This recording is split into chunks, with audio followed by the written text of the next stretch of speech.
तुमचा परिचय सांगत असताना सांगते की माझी आई आहे. साहेबानं आई हा शब्द ऐकला आणि साहेबाची तळपायाची आग मस्तकात गेली. साहेब बाहेर आले आणि त्या आईला काय बोलता ऐका.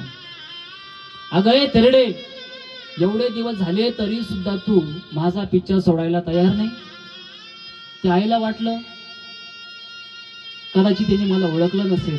आई म्हटली, अरे बाळा, तुझी मी आई आहे रे. त्याने आईला असा धक्का दिला, आई खाली जमिनीवर पडली. लोक म्हणू लागले, साहेबाची मित्र त्या ठिकाणी आले, साहेब कोण ही म्हातारी, कशा करता तुम्हाला तुमची आई म्हणते. साहेबाला आपल्या आईची लाज वाटली आणि साहेब आपल्या आईचा परिचय त्या ठिकाणी त्या लोकांना काय सांगताय पहा.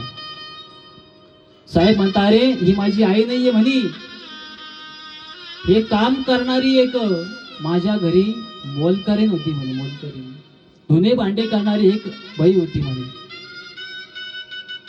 त्या आईनं हा शब्द ऐकला, आई ढसाढसा रडायला लागली. अरे बाळा, मला मोलकरीण म्हणू नको, हाडाचं काढे केलं, रक्ताचं पाणी केलं, एवढं तुला शिकवलं आणि आज मला भिकारी मोलकरीण म्हणतोय. आई निघून गेली. साहेबांचं ज्या वेळेस त्या ठिकाणी ऑफिस संपलं, ड्रायव्हराला सांगितलं की ड्रायव्हर त्या ठिकाणी गाडी काढ. ड्रायव्हरांनी गाडी काढली. ड्रायव्हर खाली गेला. साहेब सुद्धा गाडीमध्ये बसले. समोर जात असताना गाडी उभी केली एका ठिकाणी आणि त्या ठिकाणी एक ऍक्सिडेंट त्या ठिकाणी झालेला होता. गर्दी पाहिली, लोकांनी सांगितलं या ठिकाणी आता एका म्हातारीचा ऍक्सिडेंट झाला म्हणे. साहेबांना ते पाहिलं. ऍक्सिडेंट नेमके झाला तरी कोणाचा हे बघण्याकरता साहेब गाडीतून खाली उतरले. समोर जातात लोक, सारत सारत साहेब समोर जात आहे आणि जिकडं तिकडं रक्त पडलं, मांसाचे तुकडे जिकडे तिकडे पडलेले साहेबाला दिसले आणि साहेबांना काय दृश्य पाहिलं पहा. साहेब ज्यावेळेस समोर गेले ना, रक्ताच्या थारोळ्यात पडलेली स्वतःची माय साहेबांना पाहिली. साहेब समोर गेले, आपल्या आईची मान आपल्या मांडीवर घेतली आणि आई मला माफ कर ग, मी आयुष्यामध्ये तुला कधी बोललो नाही. असं म्हटल्यानंतर ती आई आता उठणार होती का? ती आई आता उठणार नव्हती. पण ज्या वेळेस ती आई मेली ना, आईने आपल्या हातामध्ये एक पत्र लिहिलेलं होतं बघा. आणि त्या पत्रात लिहिलेलं होतं की अरे बाळा, तू आयुष्यभर माझा तिरस्कार केला, मला कधी बोलला नाही, बाळा आंधळी आंधळी म्हणला. तुला एक सांगू, जीवनात मी कधी आंधळी नव्हतीच रे. पण ज्या वेळेस तू लहान होता ना, तू शाळेत खेळण्याकरता गेला आणि काही मुलांनी तुला काट्याच्या झाडावरती लोटून दिलं आणि ते काटे तुझ्या डोळ्यात रुतले. मी डॉक्टरांकडे गेले, सांगितलं की डॉक्टर साहेब, माझ्या मुलाला दिसलं पाहिजे, याच्याकरता त्याचा इलाज करा. डॉक्टरांनी सांगितलं की तुमच्या मुलाला जर दिसलं पाहिजे तर याच्याकरता तुम्हाला त्याला दोन्हीही डोळे बसवावे लागते.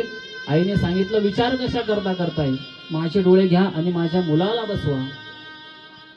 ती आई समोर म्हणत होती, अरे बाळा, तू आयुष्यभर माझा तिरस्कार केला, पण तू जग बघावं, तू विश्व बघावं, तू संसार बघावा, याच्याकरता मी माझे दोन्हीही डोळे काढले आणि तुला दिले आणि तुझ्या करता मी आंधळी झाली रे दादा, मी आंधळी झाली.